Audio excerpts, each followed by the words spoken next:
We are on our last session of Becoming Holy today, from ordinary to extraordinary, to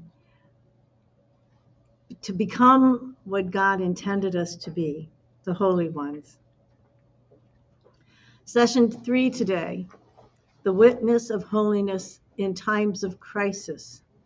Saint Alexander Schmorell, the new martyr, and Saint Mother Maria of Paris. And some people call her Saint Maria of Paris, some call her Mother Maria of Paris, Mother Maria Skuptsova, all the same person. In times of crisis in Greek is krisis, judgment, time of decision. Alexander Schmorell was a member of the Orthodox Church, although he grew up in Germany. He was born initially in Russia. His father had gone to Russia for various work, and he married a Russian woman. His father was a physician, but his mother, Alexander's mother, died when he was only 2. German by nationality, but Russian in his birth, and Russian Orthodox from the time he was an infant. His father remarried, but the second wife determined that the boy, Alexander, should be raised in the faith of his mother, the faith that he was baptized in. And they did have a nurse that came from Russia to help guide him in that. And little Alexander attended liturgy from youth. He was always seen carrying a Bible with him, and in various ways stayed very close to the Orthodox Church, attending Orthodox services in Munich as well as religion classes. Nevertheless, he grew up as an ordinary boy in Germany. He, in fact, had been part of... Okay, it says the host muted you. Did you? Yeah, there was some issues with your microphone. Okay. So if you could just turn your volume off. My volume off? Mm-hmm. Okay, hang on a minute. Sorry, guys, just give me a minute. All right. And then let's go back to... All right. So we can advance to the next slide with the little dog. Okay. So he had been part of the Scharnhorst youth, but once that group merged with the Hitler youth, he stopped attending meetings. He was, however, drafted into the army, and here I have another picture of him with just a boy growing up in the ordinary way, but he was drafted into the army, and indeed they were required to take an oath of loyalty to Hitler, which he refused to do. But amazingly, he was not persecuted for that. They just let it go, and he was not forced to do it. He served as a medic at the Russian front and in Czechoslovakia. And indeed, when he returned to Munich, he entered medical school. Here we see him and his best friend, Alexander, we see Alexander and his best friend, Hans Scholl, on the troop train. That they were, shipped to Czechoslovakia. But when they returned home, they both entered university in Munich. And there, in fact, as he began his medical studies, he and a group of young people began to form a resistance group called White Rose. And we learn later, why White Rose? It turns out that the name came from, that Alexander himself recommended it. And it came from the book of the brothers Karamazov, where there's a story that tells of Christ returning to the earth and encountering a procession with a young girl who had perished, and she had white roses that she carried to her chest. And out of his great compassion and mercy, the Lord tells her to awaken and rise and the girl awakens with the white rose in her hand. It signifies resurrection, Christ's hope and resurrection.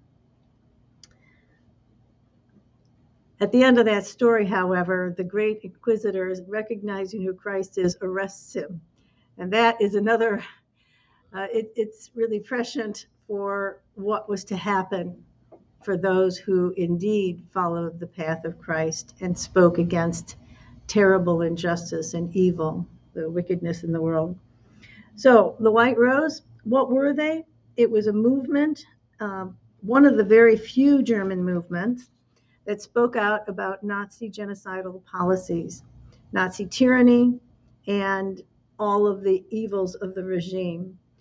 They accused the Nazi regime of abominable crimes, and they understood themselves to be the conscience of the people. At great risk, these members transported and mailed mimeographed leaflets that denounced the regime. And it was comprised of these very young students at university. Sophie Scholl, who was 21, her brother, Hans and Alexander. Not actually, you can't actually see him in this picture. He's just that shoulder next to Sophie. And then Christoph Probst, he's on the right there. So in addition to Alexander and Christoph and Hans and Sophie, there is also Will Graff and Kurt Huber, their professor. So there were many people involved. And what they did is that they issued 6 leaflets. They found a mimeograph machine, and they denounced the regime, even though it meant, of course, great danger to them. They said, "We will not be silent. We are your conscience. The White Rose will not leave you in peace." So on February 18th, however, and here we have an image of a permanent memorial that is at the Ludwig Maximilian University in Munich. It's on the ground, but it is a permanent display. So on February 18th, Hans and Sophie Scholl were actually caught distributing the leaflets at the university in Munich. 2 days later, Christoph Probst was arrested. They were within a week tried and executed by guillotine. And now a Gestapo manhunt was underway for Alexander. Assisted by friends, he attempted to escape to Switzerland, but he was unable to do so. He just couldn't make it across the mountain route. He had to return to Munich, where he was very quickly arrested and then for several months imprisoned. He was arrested in February. In April, he was tried and sentenced to death. And in July, he was executed by guillotine. Because we do have a few months where he languished in prison, we have a few letters that he sent to his family, which we'll look at in a few minutes. But first, to take a look at the leaflets that they distributed, because it reveals a great deal of the spiritual underpinning to this tremendous act of courage and witness. There was an incredible recognition on the part of these young people of the moment of crisis, this moment of judgment that their own people were facing. They said, "It is certain," in the first leaflet, "that today every honest German is ashamed of his government. Who among us has any conception of the dimensions of shame that will befall us and our children when one day the veil has fallen from our eyes and the most horrible of crimes that infinitely outdistance every human measure, reach the light of day?" How prophetic were these words? How insightful, how deep.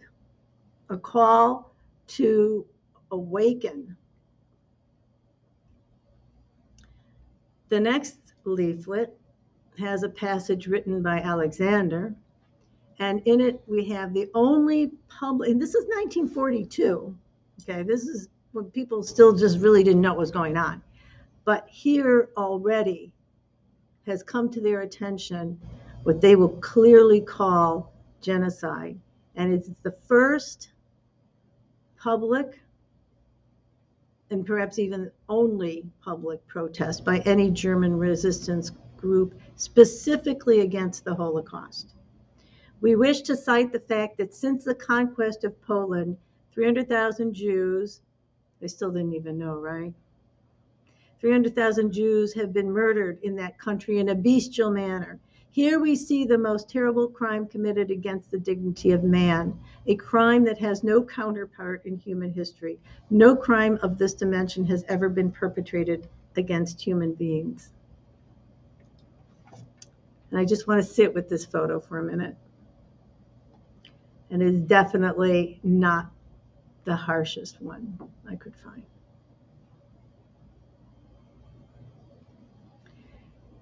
In the fourth leaflet, you can begin to, he begins to reveal, and again, most of this was written by Alexander, the depth of spiritual warfare that this moment of crisis has brought to the world. He says every word that comes from Hitler's mouth is a lie. And he really connects it to the great deceiver, Satan. He says when he says peace, he means war. When he blasphemously uses the name of the Almighty, he means the power of evil, the fallen angel, Satan. His mouth is the foul-smelling maw of hell, and his might is at bottom accursed. And then, not just Hitler, but what does that mean for us? What are we in danger of, right? Everywhere and at all times, demons have been lurking in the dark, waiting for the moment when man is weak, when of his own volition he leaves his place in the order of creation as founded for him by God in freedom, when he yields to the force of evil, separates himself from the powers of a higher order, and after voluntarily taking the first step, he is driven on to the next and the next at a furiously accelerating rate. Driven to evil after we let evil into our hearts. And now the witness, to be the prophet in the world, to speak God's truth to the world. He says everywhere and at all times of greatest trial, men have appeared, prophets and saints, who cherish their freedom, who preach the one God, and who, with his help, brought the people to a reversal of their downward course. Change your life. In the moment of crisis, the moment of decision, are you going to turn toward God or turn away from him? Turn back, they cry to the German people. When man is free, to be sure, but without the true God, man is free, to be sure, but without the true God, he is defenseless against the principle of evil. Like a rudderless ship at the mercy of the storm, an infant without his mother, a cloud dissolving into thin air. And then we have his final words in his letter to his parents, which reveal that he understood all that he did in this work as being the voice of God, of listening to his truth and witnessing to it. He says, now it shall be none other than this. And by the will of God today, I shall have my earthly life come to a close in order to go into another, which will never end, in which all of us will meet again. Let this future meeting be your comfort and your hope. I go in the certainty that in my deep conviction, I have served the truth. All of this leaves me with a calm conscience, despite how near the hour of death is. I will ask God to grant you solace and peace, and I will wait for you. One thing above all, let me leave this on your hearts. Never forget God.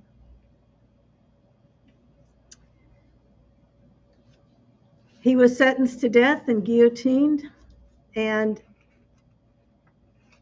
something remarkable that happened was that the prison where he was executed and where his body was buried is at a cemetery that after the war, American forces built a base next to it, next to this cemetery, and then buildings, including a church, were turned over to the German government after that base was abandoned by the Americans, who was closed, and those buildings were turned over.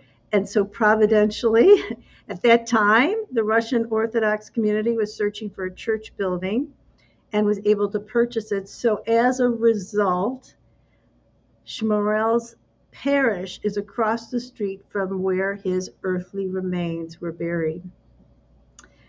In the church, there is an icon of Alexander Schmorell. And he was glorified in the Cathedral of the Holy New Martyrs and Confessors of Russia in Munich. He was glorified in 2012. And we have the photos from the glorification services, the final memorial service, because before they're glorified and recognized as a saint, there's first a final memorial service. After that, there are no memorial services for the saints. There are feast days, but not memorial services. So first there was the memorial service,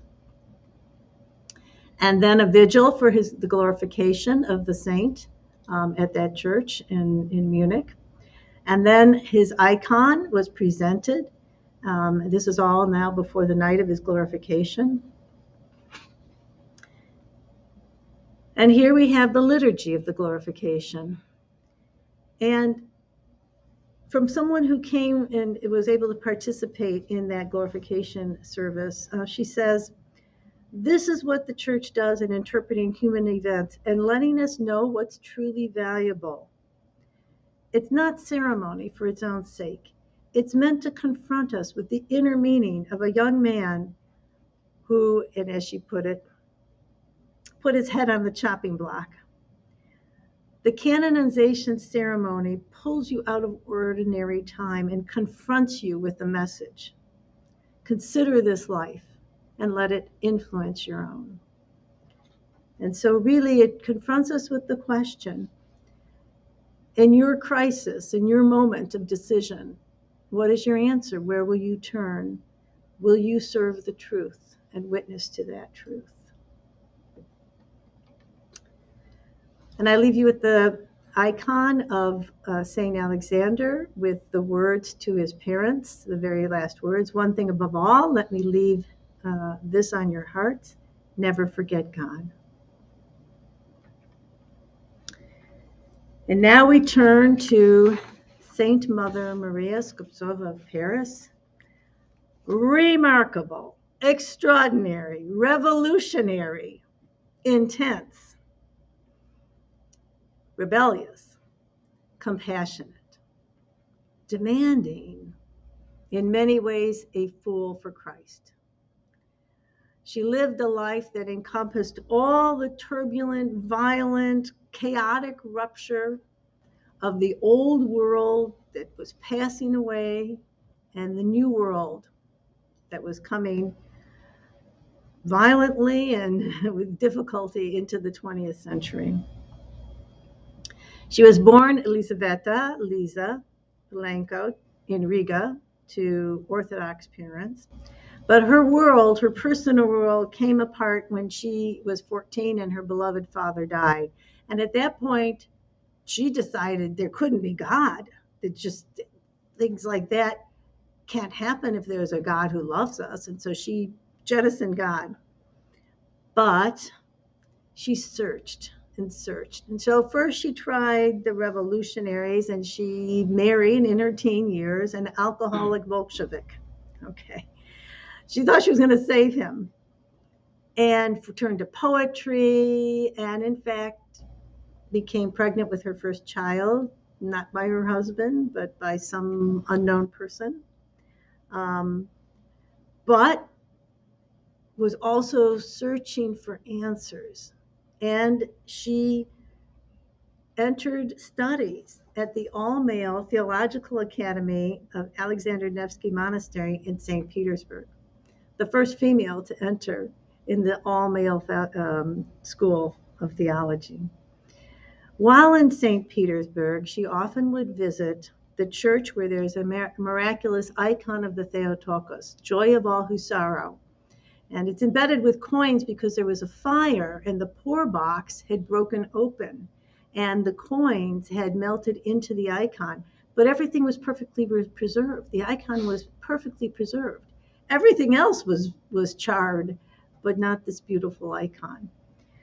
For her, though, it really drew her because she saw in this image a special love for those who suffer.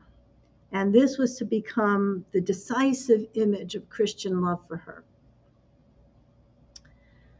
She was divorced with one child at this point, but she did marry again, this time to the man who, in fact, she had been arrested and was about to be executed, and her judge pardoned her, and he was the man who ended up marrying her. But when everything collapsed in 1918-19, the family fled. And there, as refugees, 2 more children were born. The son, Yuri, was born in Georgia, Tbilisi, Georgia. And then a third child, the daughter, Nastya, was born in Yugoslavia in 1922. They wandered from, and here's another picture. I love this picture of her with her children.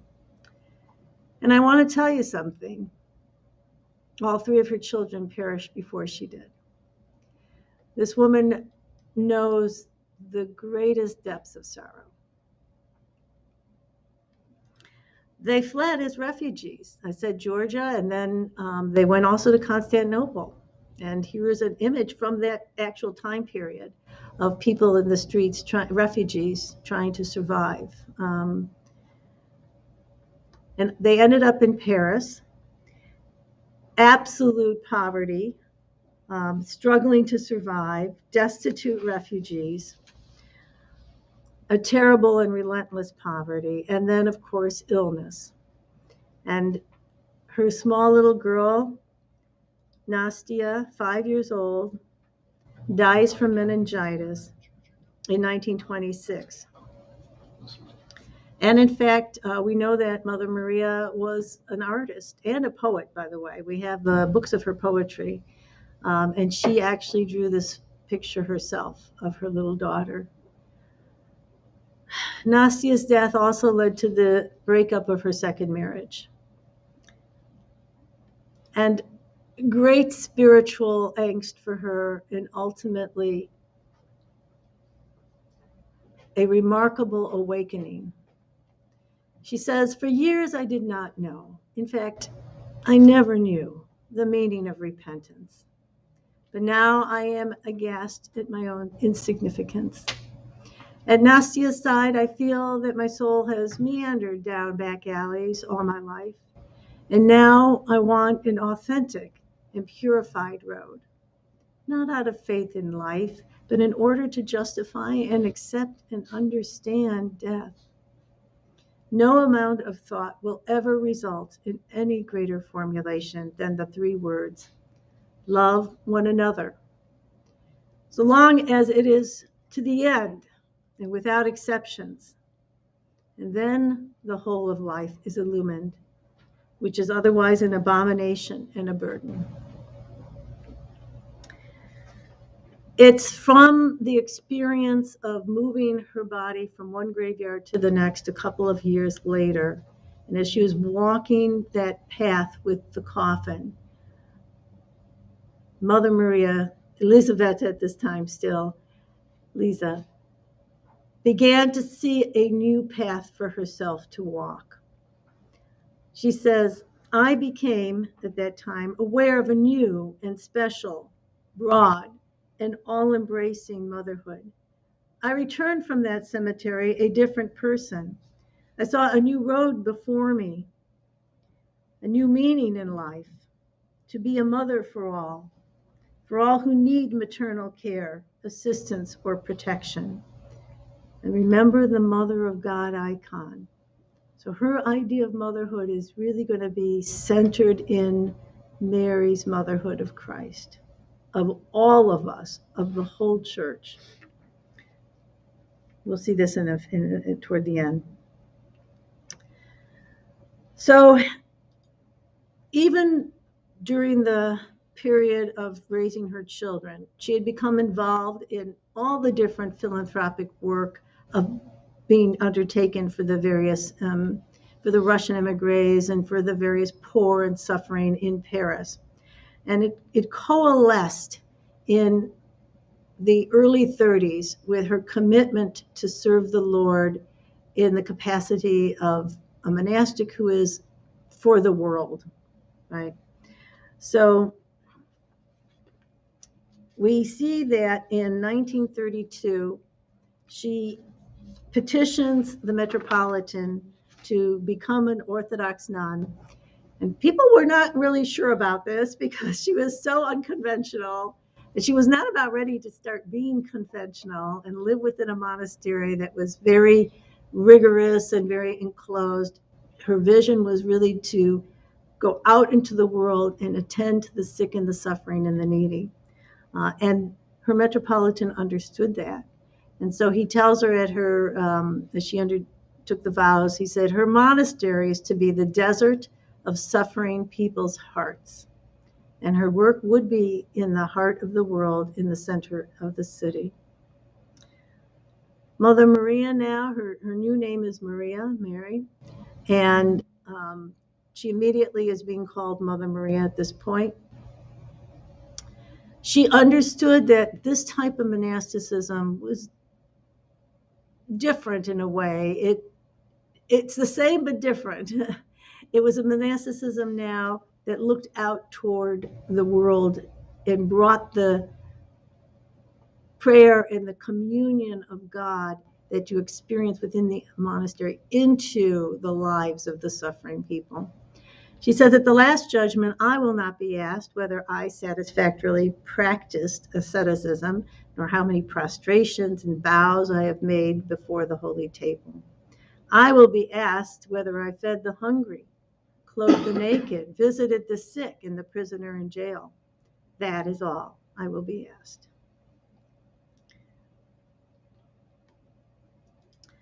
So she established a home of charity and service for all the outcasts of Paris. This was her convent, the home of the open door. Ultimately, she converted this old rundown house at 77 Rue de l'Ormel into a sanctuary for the down and out. She fed over 100 a day there, spending her early mornings scouring for and then cooking food, and she would take her cart and go through the stalls, and people would donate the vegetables and food, and then she'd take it back and cook it. Several homeless women were housed there, but Mother Maria, she could be seen scrubbing the floors, cleaning the toilets, sleeping on the floor. If there was somebody needed her bed, she would sleep on the floor or under the stairs.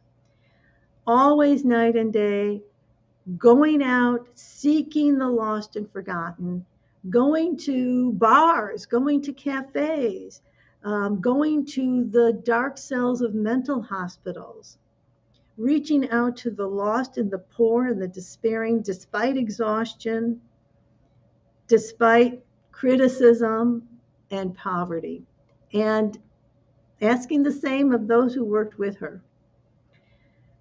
And then During this time, she suffered another stripping away because her first child, Diana, now a young woman, newlywed, who had returned to Russia in the joy of being a newly married woman, and suddenly died of typhus in 1936.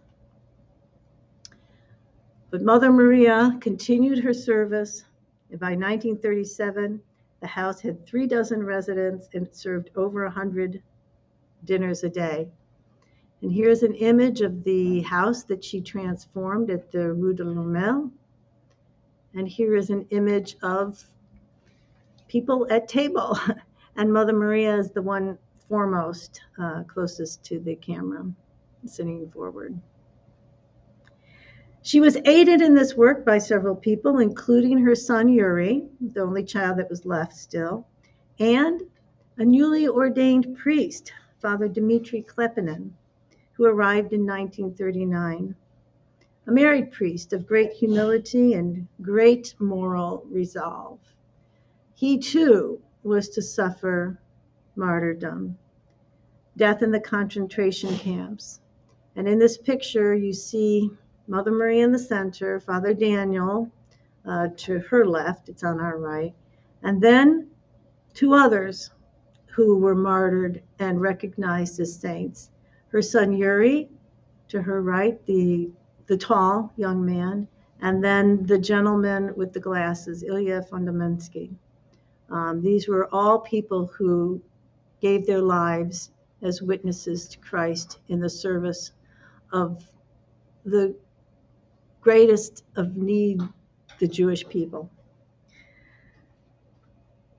In addition, though, they turned it's like a garage in the back of at the house into a chapel.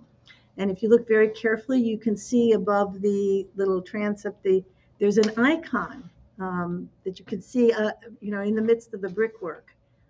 This is to designate the chapel. And she herself, an artist, as I said before, also was well known for creating embroideries. And these are two of her actual embroidered icons that are still treasured today.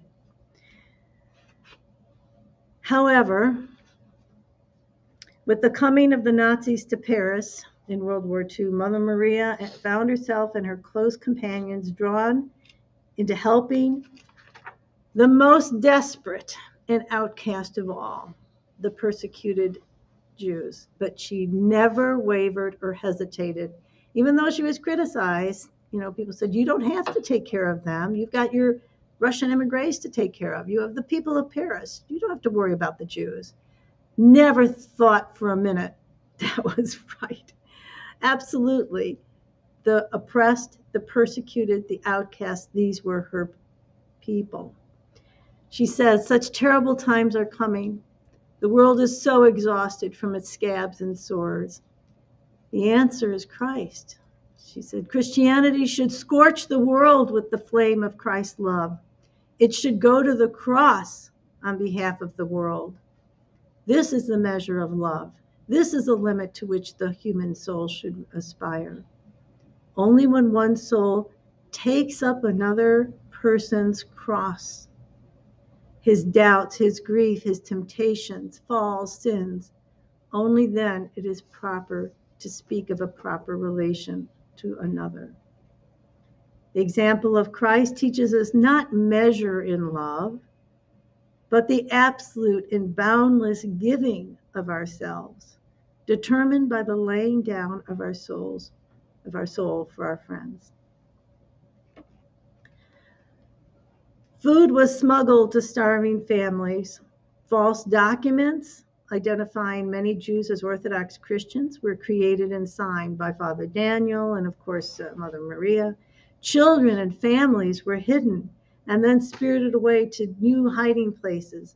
The house of charity, the open door, was overflowing with frightened, desperate people, and Mother Maria used every means possible to provide assistance, including whatever protection she could afford through her monastic habit.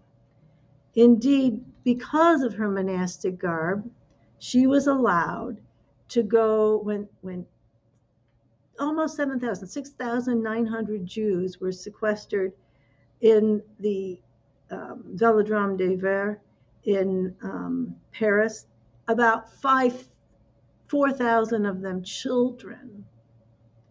She was allowed to go, and she worked for several days, feeding, comforting, and she worked with some of the janitors to spirit a few of the children, smuggle a few of the children out of the sports stadium to safety in dustbins. Their actions placed them in great danger, but even when threatened with imprisonment, they refused to yield. Mother Maria claimed, if we were true Christians, we would all wear the star. The age of confessors has arrived.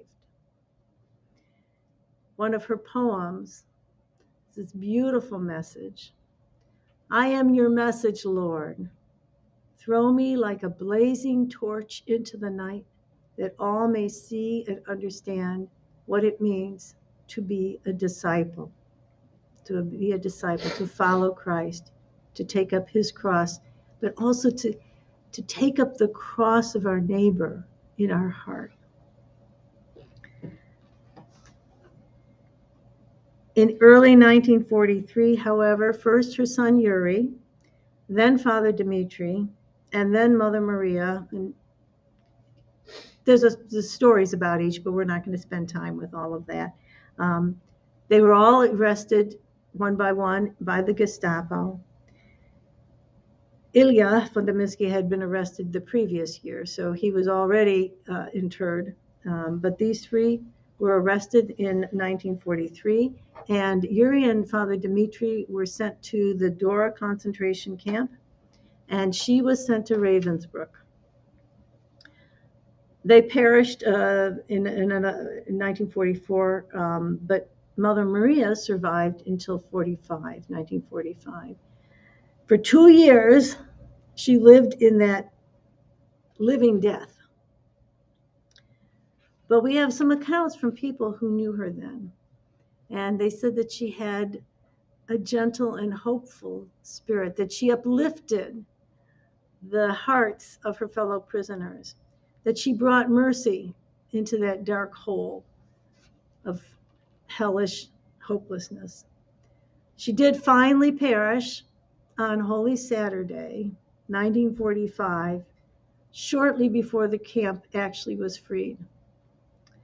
And although the accounts of her death vary a little bit, we hear that she either substituted herself for a distraught woman who was being taken to the camps, had been selected for death, was being taken to the gas chamber, or she voluntarily chose to accompany a group who were frightened beyond measure, to say, see, it's really nothing to fear, to provide them comfort on that journey toward that dark gas chamber.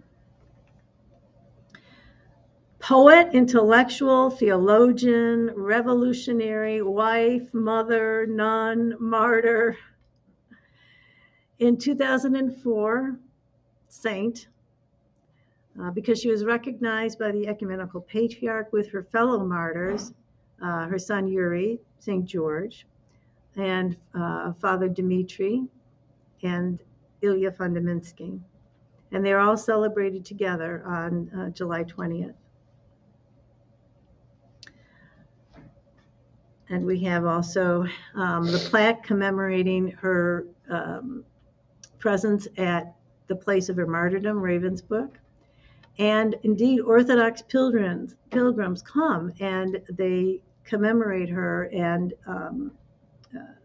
they have a service frequently at the place, not only her, but all the victims of Ravensbrück camp. That's Archbishop Gabriel. That's Archbishop Gabriel? Mm-hmm. All right, thank you, Father. Now, yeah. Okay, all right, I did not know that. Here we see her canonization ceremony in Paris. Beautiful, beautiful. And now we have her words. Mother Maria lived her theology. In her life and teaching, we discover an intense focus on love, love of neighbor as the fullest expression of divine love, of becoming the love that is God. She looked to the Mother of God, the Theotokos, as an image of how we should and can love. And what is that?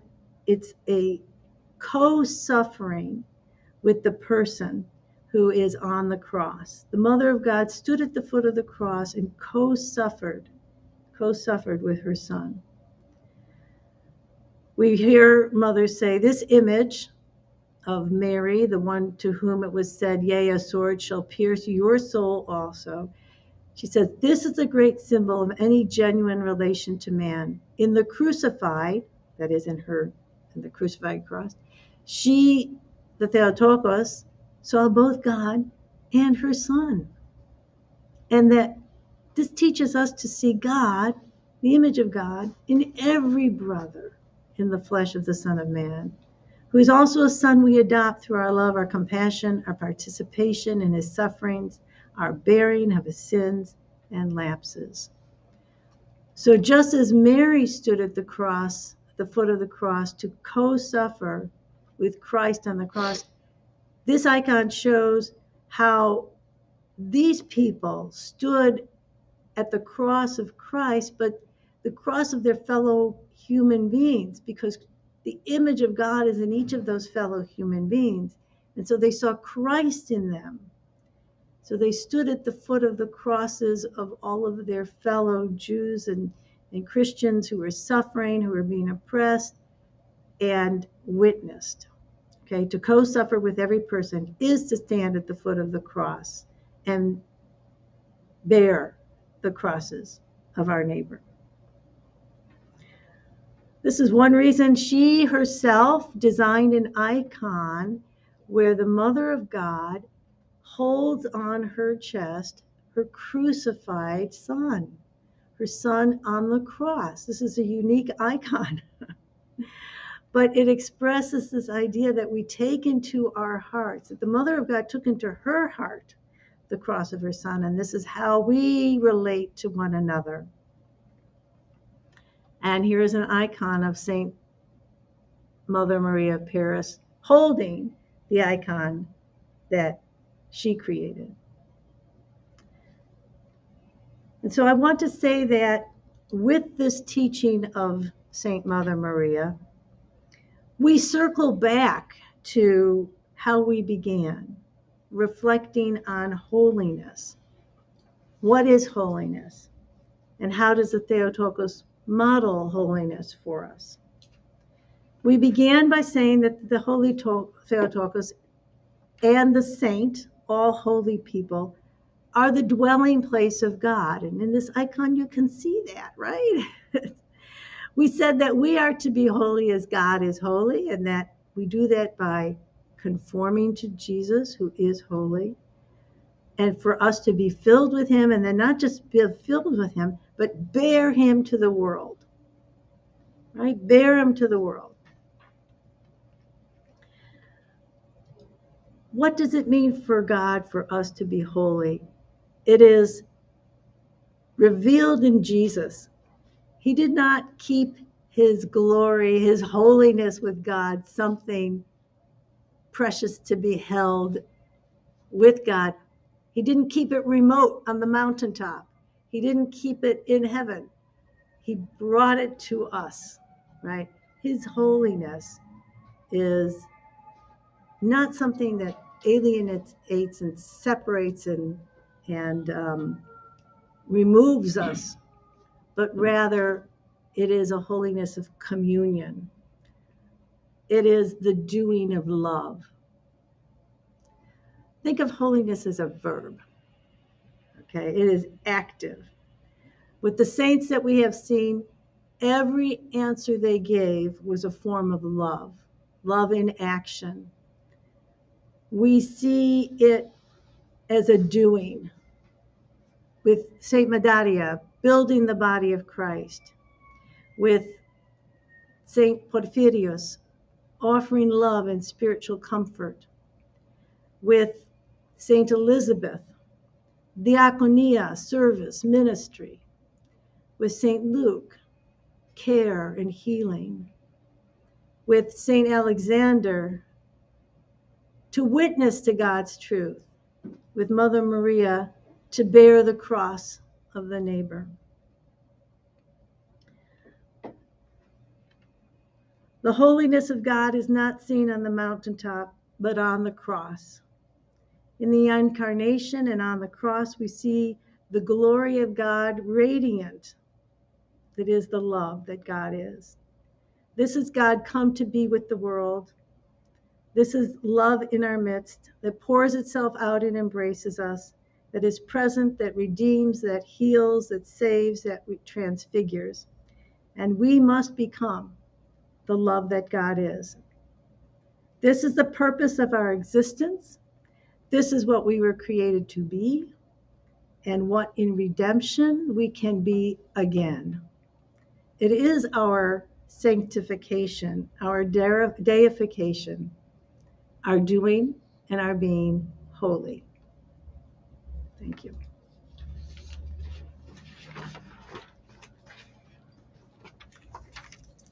All right, we have a few questions here. All right, and a few comments. All right. All right, these comments. Okay. Yes, there is a little deja vu going on with what's happening today, but that's a comment, not a question. All right. And okay, and there was a question about what base did I refer to? It is and then the answer. Thank you for providing the answer too. The U.S. base in Munich. It closed in 1992, and that answer came from Katia. Okay. All right. Well, it's been a long journey together, and I really am thankful that you joined me in this journey, meeting and learning from these remarkable holy people who brought Christ and continue to bring Christ's love into the world. Thank you. Yeah, let me thank you. Okay.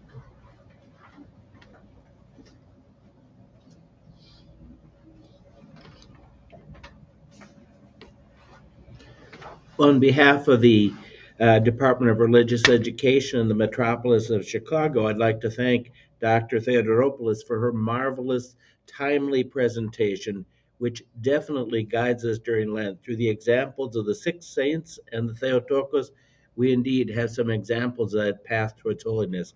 So we thank you for your effort. We can look forward to maybe another presentation from you too. This is much appreciated and will be one of our projects to increase that spiritual growth, educational understanding in our metropolis. Thank you very much.